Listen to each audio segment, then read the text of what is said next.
Hello, everyone. Welcome to Conversation Matters. You ask, we share. We're really excited. This is our first one of 2021 and really feeling excited that we're sharing the stage with President-elect Joe Biden. So we were wondering why we only have about 20 people signed up for today. And then we were like, oh yeah, Mr. Biden, or President Biden now, is going to be inaugurated, which we're all really excited about. So north of the border, we have something exciting called Conversation Matters, You Ask, We Share. And 6 of us, Brady Bunch of the Sport Law team, are here to say hello, to welcome you, give you a sense of some of the things that we are really excited about and hopeful about at the turn of this new year. So before we begin, just a humble welcome to all of you. A few ways to engage in the conversation, of course, is we have a chat box, so you can send comments through the chat box. There's also questions, and as you know, the design of this conversation is really intended to give you an opportunity to ask us questions. It's our way of staying connected to the community, and we launched this last January or February, Steve, pre-COVID. So really excited to be with all of you in this way.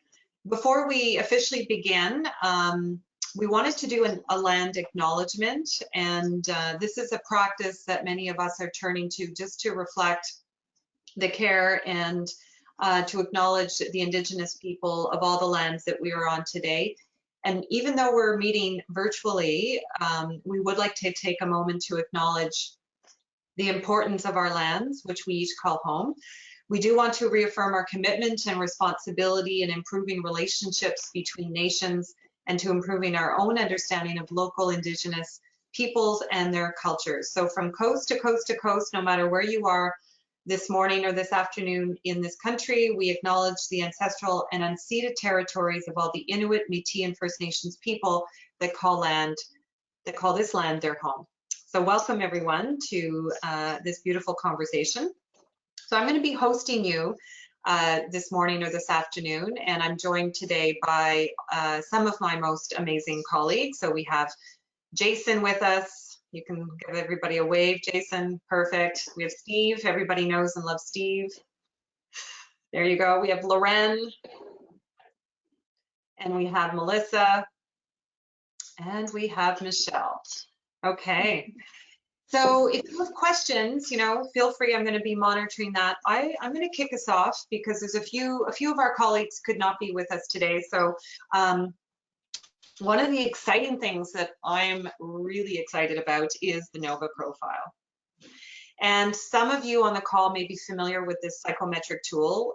We became aware of it about 3.5 years ago and have been working with sport leaders. When we were able to gather, we hosted something called the Sport Leaders Retreat. It is now on hiatus, unfortunately, because of COVID, but we're looking forward to bringing this tool through our partnership with the Canadian Centre for Ethics in Sport through the Sport Leaders Retreat.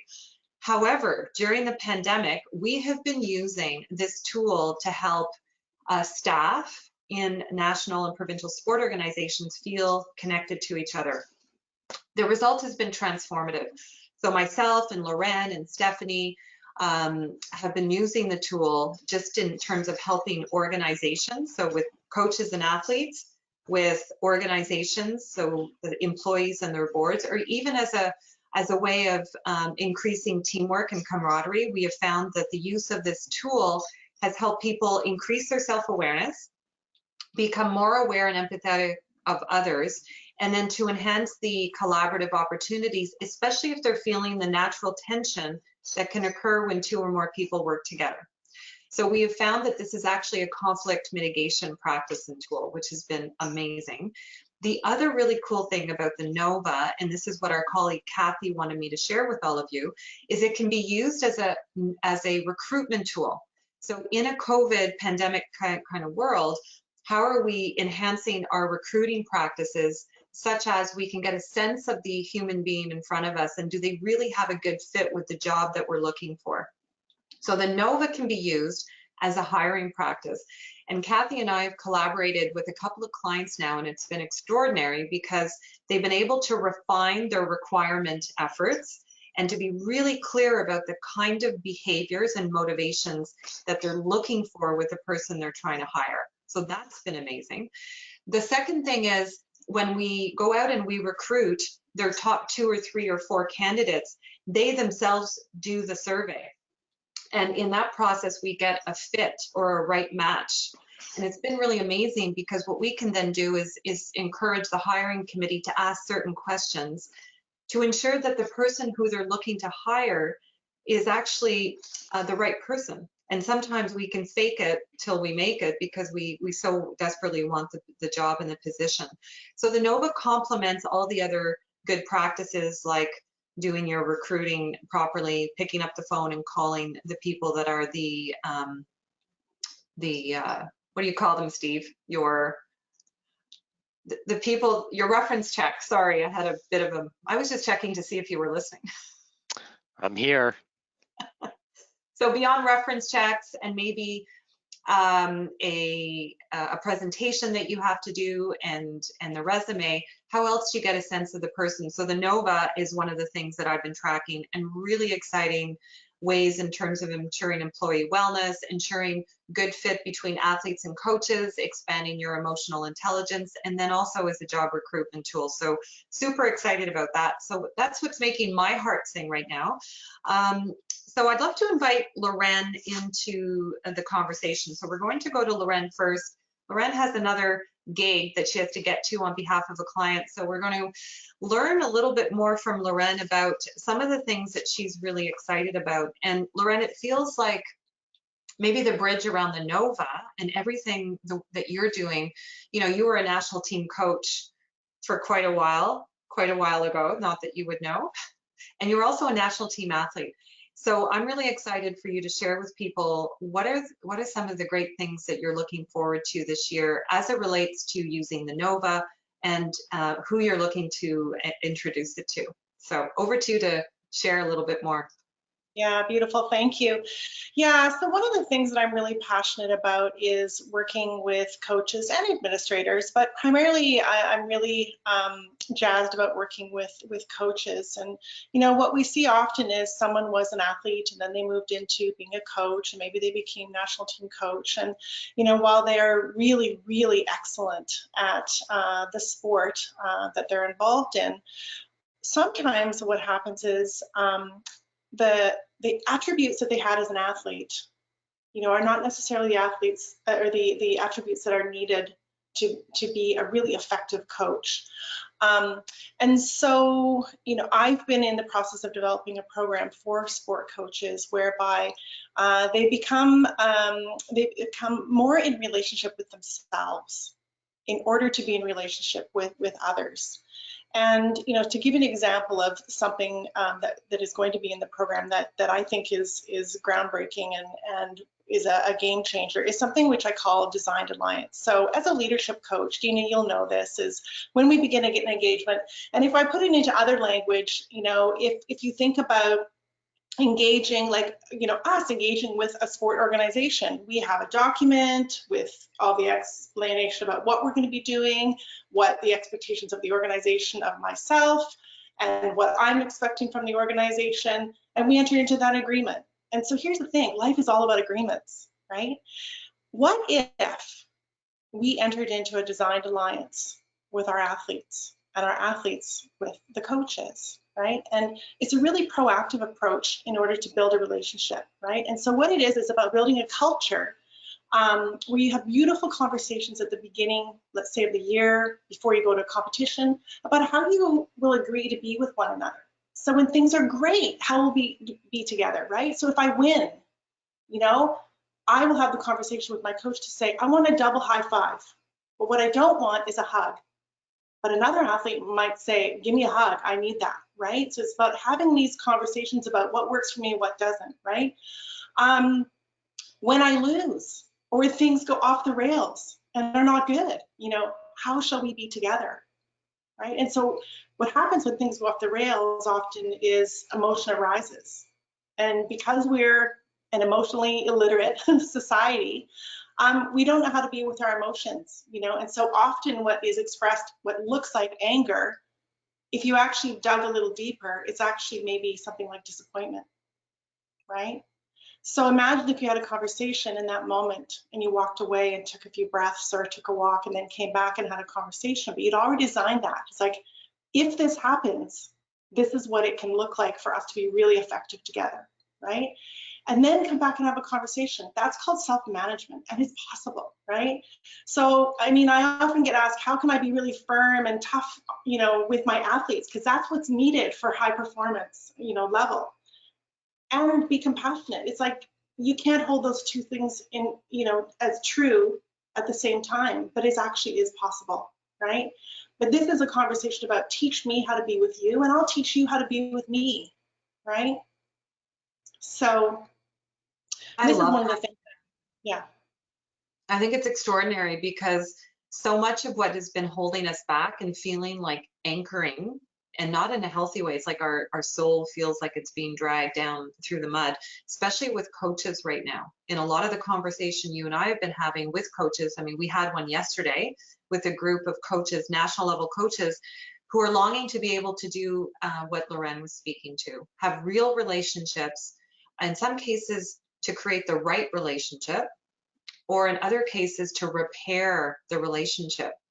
And in a safe sport kind of bubble where we don't even know how to show up with each other anymore, we are fearful about how to be with each other. In what way is that a recipe for excellence? And so I think what you're doing is extraordinary. And, you know, we have a couple of blogs that we've written about this around respectful engagement and stewarding conflict. So this is a healthier way to acknowledge, as Lorraine is helping us see, the distinction between the interpersonal, the generative tension that lives anytime two or more people are working together in common cause, and then seeing that as a continuum around abuse, harassment, and bullying. And we have complaint management processes in place, as our lawyers know, to deal with that. But along this continuum, and if there's somewhere in the middle, there's this whole kind of unexplored territory that Lorraine is inviting us into, where we can become more emotionally intelligent and present human being, so we can help support the athlete's achievement on the field of play. So we're really excited, Lorraine, and maybe just before you leave, give people a sense of what this coaching program is looking like. Are you ready to do that? Yeah, so it's a multi-month program, and where we would meet for a certain theme every single month.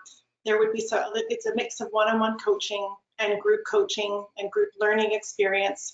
There is some kind of practice that is individualized to all of the individuals, and they will go off, and in that month they will work on this thing that they, you know, that it feels really something that they want to work on in themselves. But they'll also meet in small, what I call pods, right? So in between our group learning sessions, they'll have smaller group work where they'll meet and work through some of the things that they're discovering along the way. You know, and really what this is about, it's about learning about yourself first. And that must happen in order for you to be and engage in a really effective way with others. Yeah, I'm really, really excited, and we're looking to launch it in the spring.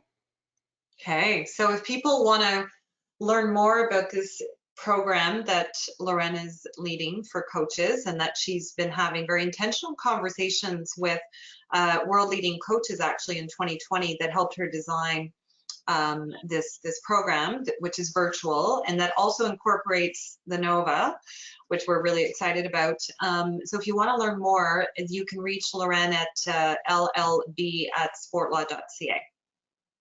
Okay, brilliant. So thank you for that, Lorraine. Before we move into learning more about some exciting things that also has a human relations kind of feel to it, and Melissa's going to be sharing with us all the cool things that she's doing that makes her heart sing, we'd like to do a little poll. So we want to invite all of you to just let us know, how are we meeting you today? So I'm going to launch the poll. Because Lorraine is inspiring us. You know, first we need to know ourselves, and we need to know and have access to actually how are we showing up in this moment. That builds a quality of presence that means I can actually be in a leadership conversation with people in a particular kind of way. So I'm going to launch this. It's the first time I've done this myself, so hopefully it works. So here we go.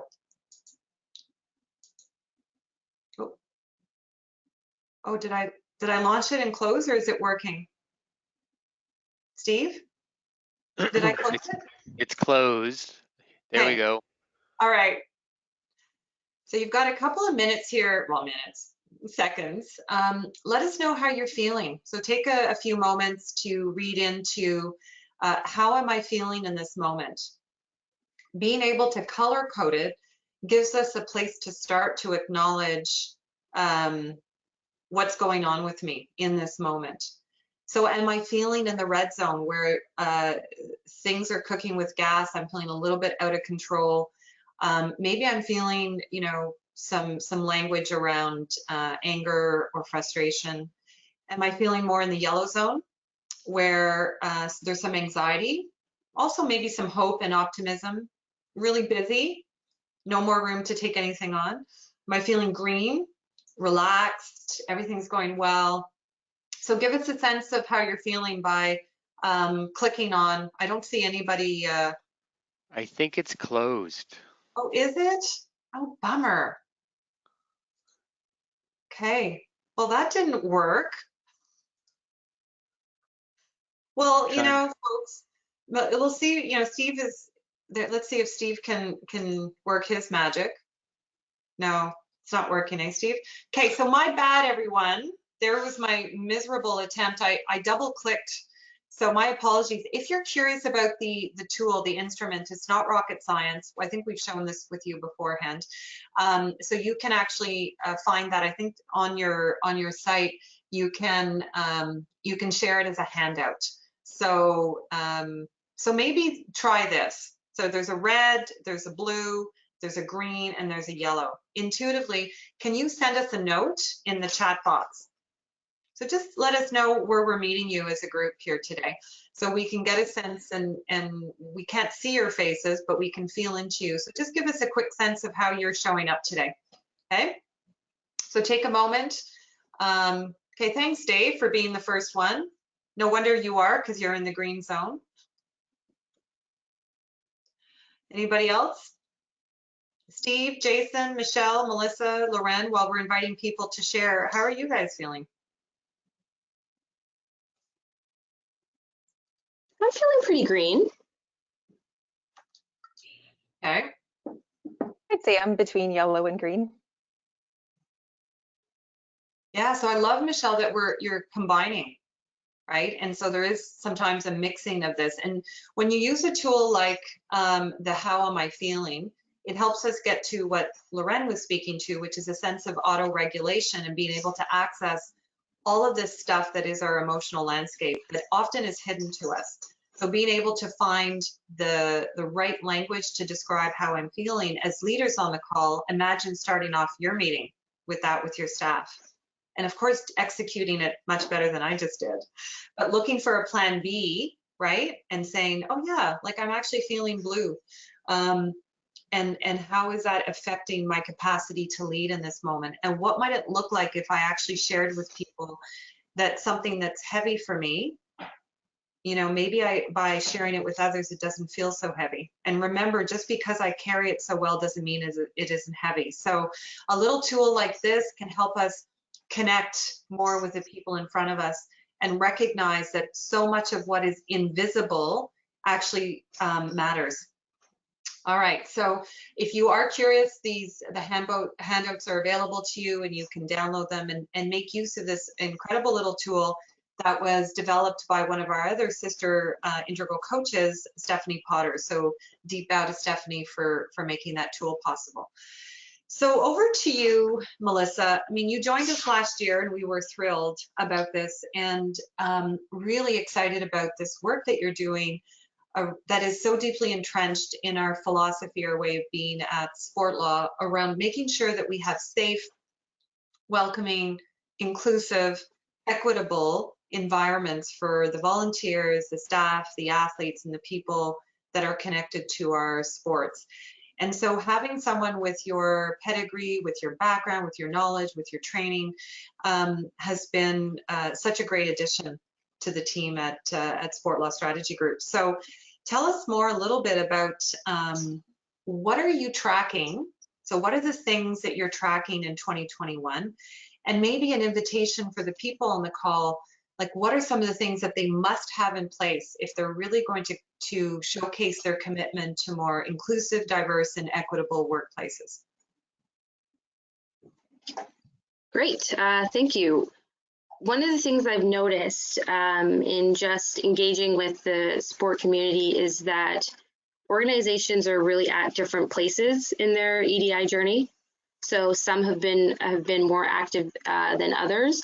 So based on what I've fielded so far, I mean, we've gotten a fair amount of requests to develop an equity, diversity, and inclusion policy, just something to set the stage, help guide organizations in their EDI efforts, particularly in areas of human resources and programming and leadership. I've had a number of requests. There have been some organizations that have already established EDI internal working groups and committees.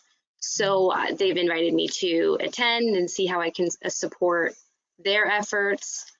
We've received a number of requests and have been doing presentations and workshops on EDI related topics. For those who haven't participated or gone through various webinars or participated in workshops specifically on EDI related topics, I would probably suggest just having that first conversation about, you know, what is diversity and inclusion? What does that actually mean to be a diverse and inclusive organization? What I find is, especially as Canadians, what we identify with is being kind and being polite, and we have this identity of ourselves, especially when we compare ourselves to our neighbors in the South, is, well, you know, we're multicultural. Of course we have welcoming environments. We are inclusive. But then when we sort of scan what's going on in our own societies and communities in Canada, we see there's a bit of a disconnect because there are people that are struggling. And so we have to figure out, how is that happening then? So if we all agree on these ideals of being welcoming, being inclusive, why is that not necessarily the case in all places? So what I've been really stressing is this idea of intentionality and really being intentional of what it is you want to try to achieve with your organization. So having that sort of webinar where we can talk about what it means to be diverse and inclusive, how you go about assessing that to determine, are we actually diverse and inclusive, and learning a bit of tools of how we can actively and intentionally sort of create these inclusive environments. That's been nice to have those conversations. And what's sort of more popular, I suppose, is people recognizing that since unconscious bias plays a huge role in this, let's have some learning and understanding around what that actually means. How is my behavior unintentionally negatively influencing or impacting someone else? So presentations on cultural humility and sensitivity, unconscious bias. And then we've been open to just facilitating conversations and having discussions. If there are particular members within the same organization that might be in conflict, or small groups where an incident might have occurred and they need assistance guiding a conversation or helping sort of facilitate that conversation, together with our integral coaches, we can do that type of work as well. So it's really a mixed bag, but it's all good work if we are coming to it with the idea of there's not going to be one right way to do things, but let's have an assessment of what our environment looks like, and with everybody involved, all of the stakeholders weighing in with their voice, how is it that we can make sure that our space, how do we do things to make sure that it's catered to our environment and be more diverse and inclusive? So, yeah. Wow, so exciting. You know, what I love about what you shared, and you and I have bantered about this a little bit before, back in 2020, Melissa, when we were talking about, again, a continuum of being culturally aware. And then once I'm a little bit more aware and I've done some research or reading, I can then become more sensitive. And I can enter into engagements or conversations. And I love your earlier point, Loren, around what might these, what did you share? You talked about alliances, designing alliances that are respectful. And so it's really interesting. So beyond awareness and sensitivity, then we move into competence, where we can actually be with each other in a particular kind of way and be unafraid to actually address the elephant that's in the room. So I love that you're speaking to that. And then of course, honing our skills such as we can approach each other with some humility, meaning that we can never fully understand what it's like to be you, and you can't fully understand what it's like to be me. But when we approach each other from that space, it creates the right ingredients for respectful engagement. Love it. And that's a bit of what we teach, Melissa, at the Sport Law Way. We talk about, and Steve, you and I were in an earlier conversation around that, like beyond policies, if the last decade was about increasing your capacity as a sector to have the right policies in place, we know that this decade is going to be beyond policy. So we call it Policy Plus. And Melissa was just speaking to that. Having conversations around how do we take your commitment, which is a policy, and enact it such as it's really affecting the change that you are hoping the policy speaks to. And then through the engagement with people, which is what Melissa was speaking to, we have then the capacity to tackle some of these things in a way that reflects our values. Right? So beyond legal expectations, we're now, kind of serving as stewards of the organizational culture. So love that you're speaking to that. And then I particularly just want to honor, how your work and then our work as integral coaches is then we develop the capacity internally as leaders to be aware and awake and also a little bit unafraid to actually tackle those conversations that require us to be in the conversation in a particular kind of way. So love the work that you're doing and love that you're bringing, I would say, a really fresh perspective to important issues that require us to be in conversation, in that way. So thank you for that.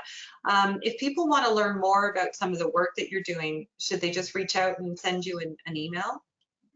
Yes, please do. Email me, call me. We'll have a chat. We'll talk, and it's very informal, and we just get to know each other and about the organization and seeing how we can help them. Okay, beautiful. So thank you for that. I'm monitoring, what people are saying and trying to create links. I don't see a lot of questions yet. So thanks for kind of taking it all in, folks. So we're going to move now. Melissa has to leave because she has an engagement with a client, and I think Loren, you're having to leave shortly soon because you're working to support a client. So if we don't have a chance to say goodbye, we're just going to do the wave now. And thank you for joining us and for all the work that you're doing on behalf of sport. So now we're going to build a bridge to Michelle.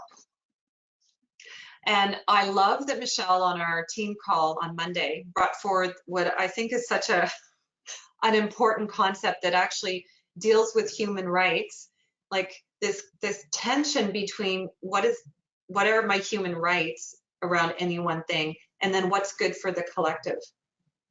What are the societal obligations? And so Michelle brought in this really great question around to use the mask or not to use. It's like to be or not to be, a new version of modern day Shakespeare, Michelle, is what I was thinking.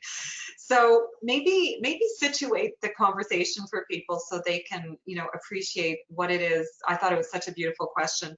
And then maybe offer some suggestions on what you're just on the leading edge of this, right? There isn't a lot of precedent. So maybe help us discover what you've been holding.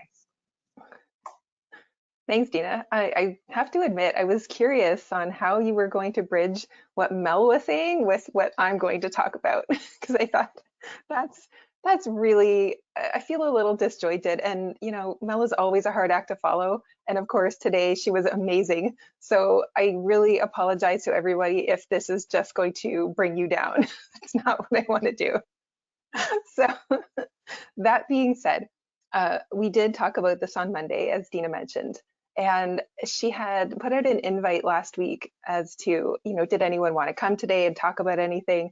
And I said, well, what is the theme? And she said, New Year, New Beginnings. And I went, oh, what can I possibly ever say about that? Because it feels like, new year, okay, but we're facing new restrictions, lockdowns for a lot of us, depending where we are. So I think for a lot of people, 2021 is really feeling a lot like the worst parts of 2020. But there's a ray of hope. My ray of hope is you, my clients, who are now being proactive. So instead of giving up, we're not giving up. We're looking ahead. We're saying we are going to return to play. How do we do this? Okay, what are the problems? So the question I've been getting, sorry, I forgot to mute my computer here. The question I've gotten from more than one client in more than one province is, hey, what if I have a participant who comes in with a mask exemption? How do I balance that with the other participants who are not wearing a mask and who are not going to be very happy about playing with this person who is not wearing a mask? So that brings to mind a whole host of considerations for me. So basically, there are two main ones. The first being, you have a duty of care to your participants to not be negligent, to protect them, to keep them from harm, basically. And as you know, we sign waivers on a lot of that stuff, and that's the subject of another webinar and blog that we've done previously. But the competing interest now is the human rights aspect. And that is, you also have a duty to accommodate, whether it's a disability, an illness, or another protected ground. And they're pretty much the same across the province. Across the country. Every province has its own human rights code or legislation, and every province has different masking requirements or lack thereof. So basically, what I've tried to do is look at the stuff across the board to sort of make it common to everybody. And any of you who've heard me speak before, you know that my bottom line is, what are the courts saying about this? Because the truth is, we can make as many laws as we want, but until that's tested in court, we don't really know how it's going to work or if it's going to be upheld, what part of it. So basically what I did, and some of my colleagues, we tried to find some cases in sport where somebody tried to play with a mask exemption and they were not allowed. And of course, when anyone in the profession knows this, but when you're looking for something that's exactly like the case you want, there's nothing out there. So all we can do is find what is similar and how does that apply. So we did find some recent cases. Let's see, a recent case from Manitoba. So this is from September. And this concerned a school. So a parent of some students tried to get a court injunction that would exempt her children from being forced to wear a mask at school. And this was based on breaches of privacy, and all things that are protected under the human rights legislation. So basically, the court decided that the most important responsibility here was to ensure the safety of all children in the schools. And so even though there could have been some validity to her claim about the human rights issue, the case was dismissed because the overarching concern here is safety. And so I believe that would also apply in sport. And so along the same lines, there was a case in Alberta that was just released, I want to say 10 days ago. And same kind of thing, an injunction was applied for because there's a province-wide order that mandates mask wearing. And the interests were balanced, and they're all the competing interests. And again, they decided that the overarching concern of safety just doesn't justify the human rights claim. So long story short, I don't know if I'm over time yet. I wasn't keeping track, sorry. The long and short of it is, if there is a justifiable reason, which is, we feel, a pandemic, health, these are all very valid concerns. So if the reality is, you can't stop somebody from bringing a lawsuit. My general advice would be to, if you are concerned, worry first about the duty of care you have to pretty much all of your participants. You may be faced with a human rights claim if you prohibit somebody with a mask exemption from participating. But my take on it is that the way the trends are going now, this is definitely a justifiable reason. A pandemic is always a good reason. Safety is always a good reason. So in the end, that's my take on it. But I should qualify that because, you know, it's a legal issue. So these things are ever changing. I would say that's the state of things as they look today, because I think things are pretty much as bad as they have been so far with this pandemic. So if the numbers change, the restrictions are lifted a little bit, the balance may shift. So this is something I'm definitely going to keep an eye on. But right now, that's the state of things. I love it. And I love that you were wondering, how are we going to build bridges, right? If there's an undercurrent here, it is around values and understanding what are our values. And so I love that you talked about, you know, for most organizations, Michelle, I would say that values are kind of like that commodity, right? That we trade in. And maybe we haven't assigned as much value to the values, I would say, in the last decade, but this next decade, we can defend reasonable judgment when we actually take into account our values. And sometimes the test of the reasonable person, you know, requires people for people to be reasonable. That isn't always the case. But I love that you're talking about, you know, in this early day, as we're creating precedent around how we're going to manage all of this, the orientation to around safety and commitment to managed by values is something that feels reasonable and defendable, you know, in a court of law. So thanks for, like, very quickly going out there and doing a little bit of review. And if people have questions, they can reach you via email as you keep track of all of this. Yeah, Definitely. Yes, please do. Please feel free to reach out. and you can find all of our email addresses under sportlaw.ca. So so thanks, Michelle. And there is a question here from Dave that said, would the logic for no mask be the same for no vaccines going forward? So that's a really great question, and one that probably would require Steve and Michelle's opinion. So maybe we'll thank you, Dave, for asking the question. So before we go to Jason, what do you think, Michelle and Steve, to that question? It's a great one. You want me to start, Michelle? I did a little Sure, research the last week. It wasn't necessarily about vaccination, but it was on the requirements of passing a COVID test before being allowed to enter a facility, particularly from an employment perspective. And again, as Michelle mentioned, we've done a little case law research, and the courts are catching up to the pandemic times. And the one case that I found with respect to mandatory testing was upheld, meaning the employer could uphold testing to allow employees to return to the office. And again, what Michelle was trying to say, or what Michelle said, was that is there bona fide justification to discriminate? And of course, in the case of a pandemic, most of us would agree that is the case. So we're seeing right now, as Michelle said, the case law support due diligence, reasonableness, prohibited practices because they are bona fide rationale to do so. And as vaccines roll out, maybe that does change. And maybe that adds a bigger question back to you, Dave, is whether that will be interpreted the same way based on vaccination or not. We just don't know right now. Mm-hmm. Yeah, I love the, so two of Steve's favorite words, and I think, Michelle, these are your favorite words too, is it depends. Maybe. Followed closely by maybe. Also, it could go either way. So when we talk legalese, welcome to our world, Jason, we have to put up with, well, it depends, it could go either way. But what you're seeing here is precedent is actually being created as we're working through this. It is complex, hence the new year, new beginnings. And so while some of you might have very specific questions, inviting you to write them there. Thank you, Dave, for modeling how easy that is. We're going to build a bridge to Jason. So in the new year, new beginnings, you know, Jason, we're fond of saying, was, you know, well ahead of the curve, you know, back in April of last year, saying, what about all these AGMs? And as a newly minted parliamentarian, he was like scratching his head going, don't people have fiduciary responsibilities, and how are they going to meet if they can't if they don't have a supporting network. So off he went, did some research, found this amazing tool called Simply Voting.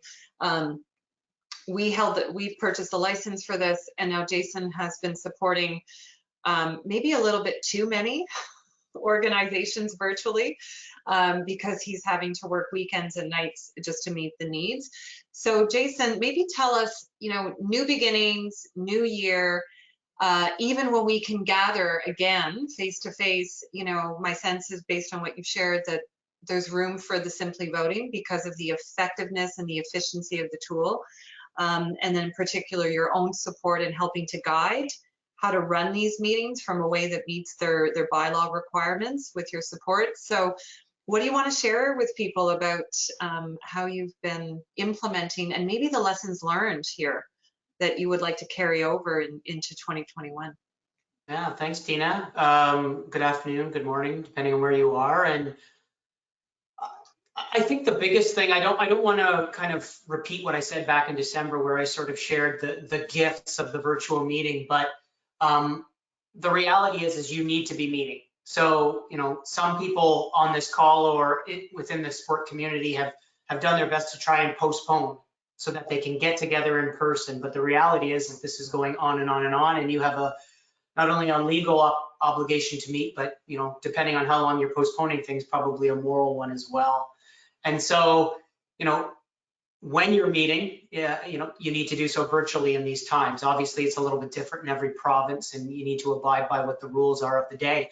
I know that in Ontario, I've got a lot of people in Ontario coming to me right now and saying, well, this new state of emergency, what does it mean? Does it allow us to meet virtually no matter what? There were some deadlines that were imposed in the past where we had to meet by a certain time, and it's status quo in terms of what it was before COVID, and as it relates to virtual meetings, just in Ontario, that's one example. But things are constantly changing, as Steve and Michelle says, it depends. So, stay tuned, and I'll continue to try and apprise everyone of any new legislation relating to their virtual meetings. But, as it pertains to whether it's Simply Voting or my services as a parliamentarian, I mean, the key thing is in these virtual meetings, you've got to make sure you've got the right people in the room. You've got to make sure your voting is credible, it's accurate, it's professionally scrutinized. You got to make sure you follow your bylaws and whatever your recognized parliamentary authority is. So while the Simply Voting has been the nice little carrot, that has really helped sport leaders across the country, what's been really cool to see and really rewarding is the fact that I've been able to help a lot of organizations sort of develop a new way forward to make their meetings more efficient and professional. So that's been really exciting. So think about that, whether you're getting together in person or virtually moving forward, do you still want to use a platform like Simply Voting, have voting kiosks at your in-person meetings? There's lots of different ways that you can do it versus the old paper ballot system, which often gets, scrutinized, and the scrutineers get scrutinized, right? So, this is a much more credible system. Yesterday, I reached out to, and this is sort of one of the key things I want to share, I reached out to the 50+ organizations that we supported back in 2020. And as Dina noted, yes, lot of long days, nights, weekends, trying to support the sport community, and I'm loving it. My key messaging yesterday was, hey, love to help you in 2021. Please book me well in advance. My calendar is full for the next 6 weeks, and it sort of seems to be going that way on and on and on. So the cool part is that I received over a third of those organizations responded back to me already yesterday, and I'm already booking into September. So if you haven't yet utilized our service and you want to, try and be proactive in terms of some of the dates that you're looking for, because we want to be available to you. Hate turning people away. We've got about a 98% success rate with that, and if I can't help you, I've passed you on to Kathy or another colleague that can assist you. So that's the key thing, is start thinking about your dates well in advance, even if you're meeting virtually, and let us know, and we'll try and book you in. You're muted. I love it. It's like Jason's dance card is full. Mm-hmm. Popularity contest, Jason wins. Okay, so that's fantastic. And then I think the other thing before we bring our pinch hitter here, Steve, to close things down for us. The other thing that I mean, this is something that makes Jason and my heart sing, and it's all things risk management. So as someone who's been kind of leading a national initiative for well 15 years now, the risk management project, I've been handing off more of this work to both to a couple of our colleagues here, with Jason being one of them. And so Jason, you know, maybe a few little sound bites here around beyond just having your risk management policy in place. And we would say you needed one before COVID, and if you don't have one, then please connect with Jason around the more modernized version of your commitment to manage risk. And what we would say, and this is going back a number of years now, Jason, but I think one of your biggest gigs when you first joined our team was to work with a mountain equipment co-op to increase their capacity to manage risk. And so a couple of other things that I would just like for people here to hear, like your work in travel risk management, and how do we ensure that we are being proactive and really reflecting our values, as Michelle said, of safety in a proactive way. So there's some great work you've done there. And then I would say right alongside that, and COVID and the pandemic is bringing our sensitivity to this to an entirely new level, is event risk management. And you've done some phenomenal work, I would say, dare I say, like leading edge work for Canadian sport around event risk management, and really upping our game to ensure that beyond pandemic friendly, we're actually exceeding legal requirements so that we meet our moral obligations. So I don't know if there's anything else that you'd like to share, Jason, but just, you know, you've done some phenomenal work in this area. And if people are keen to learn more, you know, can they reach out to you, even though your dance card is pretty full with Simply Voting?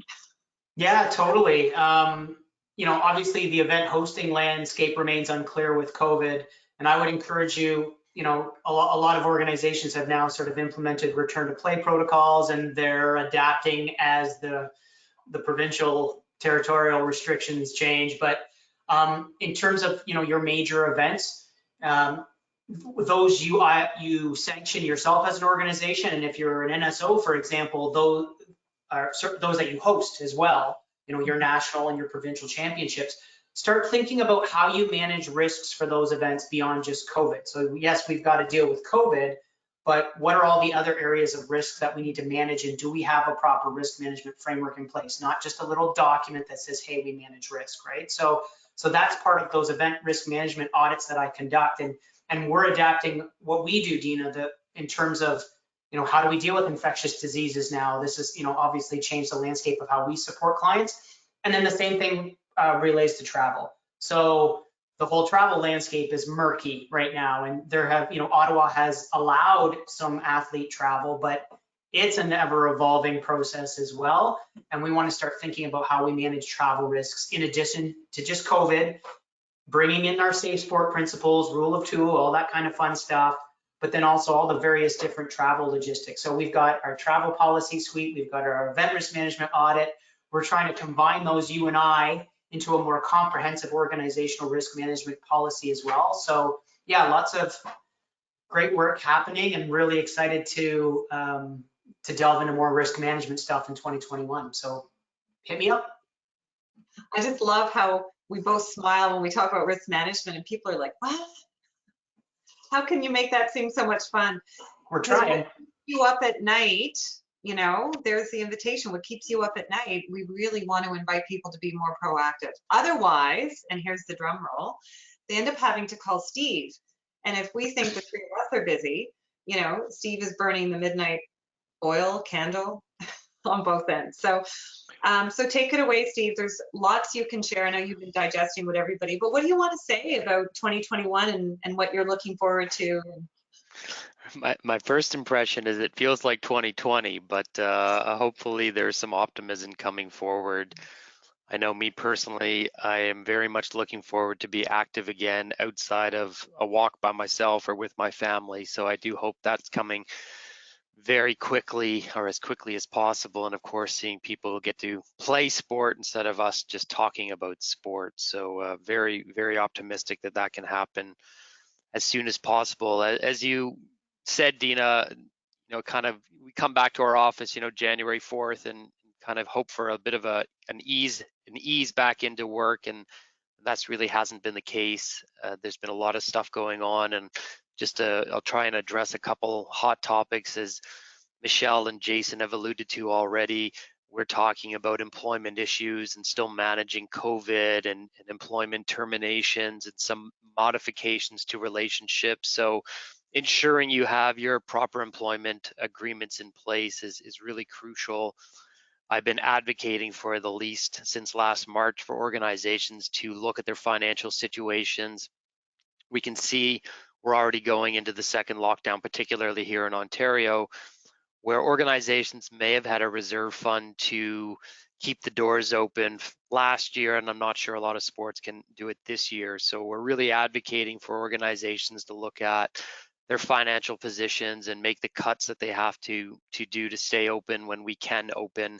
Some of our clients have unfortunately had massive layoffs and really are working on a skeleton crew, losing half of, or not half, one client lost 80% of their revenue due to the outdoor season being pretty much non-existent. So, there's a lot of negatives with what we're dealing with in COVID, but maybe there's some positives too, and it is really a reset. If you unfortunately had to lay people off, maybe you can do things differently.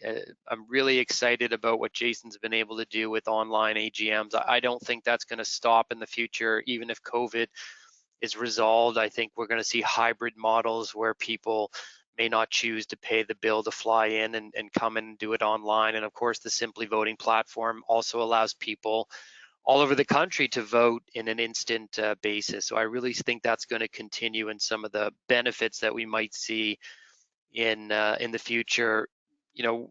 Dina knows, and I guess I'm the longest tenured sport law person at almost 20 years, and I know a few people aren't far behind me, but we've been a virtual office for almost 30 years, and I think that's something that you're going to see organizations look at as well. What is the purpose of storefront when really the amount of foot traffic we get is pretty minimal? Yes, we all miss being in a room and being able to brainstorm and think things through and see people's facial reactions and get a high five or a hug or whatever we're looking at. I do miss that, of course.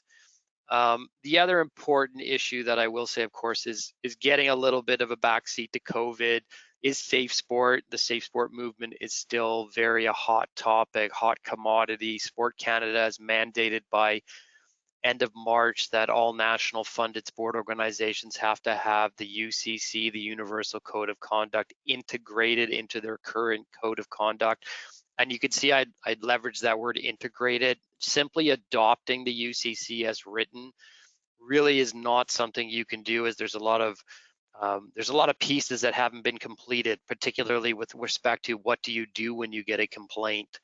So the integration component is the answer to that at this point, and we've helped a lot of NSOs do that. So the time, of course, is coming pretty quickly. So make sure that's on your radar. Most of you would also have heard that Sport Canada did a research paper with the help of the McLaren Group in July and August and September with respect to establishment of an independent third party to manage safe sport.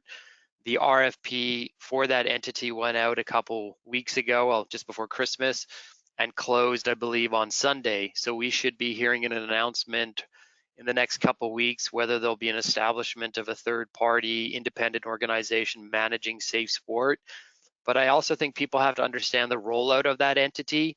It's likely going to be only accessible to nationally funded organizations at the beginning, and then there may be some opportunities in a year or two from now for PSOs or clubs to ascertain their services. The fee structure of the entity is still to be decided.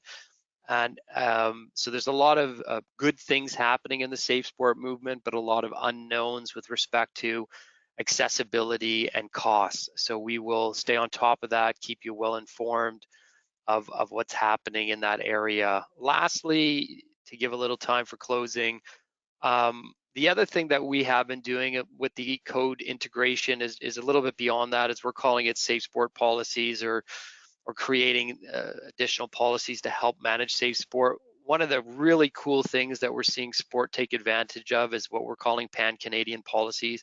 Trying to do it together, I think, is awesome. Fundamentally, you know, being a good person in BC should be the same as being a good person in Nova Scotia, regardless of you're a club level coach or a high performance coach.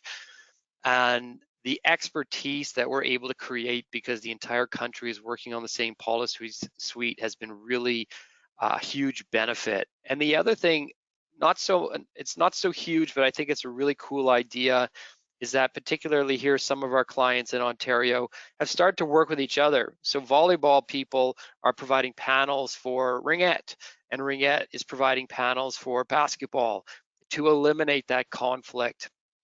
So I really like that sharing of resources. And lastly, you should be aware of what's happening within your province. Again, we've had the fortunate ability to work with several provinces, some from the government side, some from the sport representation side, about creating programs and opportunities for safe sport. So I would be keeping your ear to the ground to try and find out what your provincial partners are doing, as well as your national body. Sometimes they don't necessarily talk to one another, and then we're going to have a little bit of a conflict of which policy we should be adopting. We are very happy to have that conversation to talk about the pros and cons of whether your funder is mandating policy adoption or your NSO is promoting pan-Canadian policies. So we are very neck deep in all of this. That's just one of the things that keeps me busy these days. And I guess I'll stop there, Dina, a little couple minutes for closing. Okay, awesome. Well, new beginnings also, Steve, you have a new puppy who's not so small anymore. No, not so small, and actually been a great positive for us as a family to get us out of the house, to go for a walk, to explore areas of paths and woods that we normally wouldn't do. So it's been really great. And as I said before, really excited to be able to, particularly, I'd love to go play a basketball game. That is my one big desire these days. So I had the ability to shoot a couple hoops with my 9-year-old and my 7-year-old daughter in the driveway, but it's not quite the same. You're having a hard time keeping up with them, are you? They're getting better every day, and I am not. All right, well, you're being humble, but I've seen you play ball. So, so a couple of things as we look to bring it home. Something that Steve said, tweaked for me. So one of our colleagues, Kathy Hare, that I introduced at the top of the hour, she's actually taken some courses in financial modeling. So if any of you are curious about in what ways, like what's your financial health, and are there ways in which you can reconfigure, reimagine what this could look like moving forward, you can drop Kathy a note at keh@sportlaw.ca. She's doing some really cool work with some organizations with respect to the financial model that underpins your organization.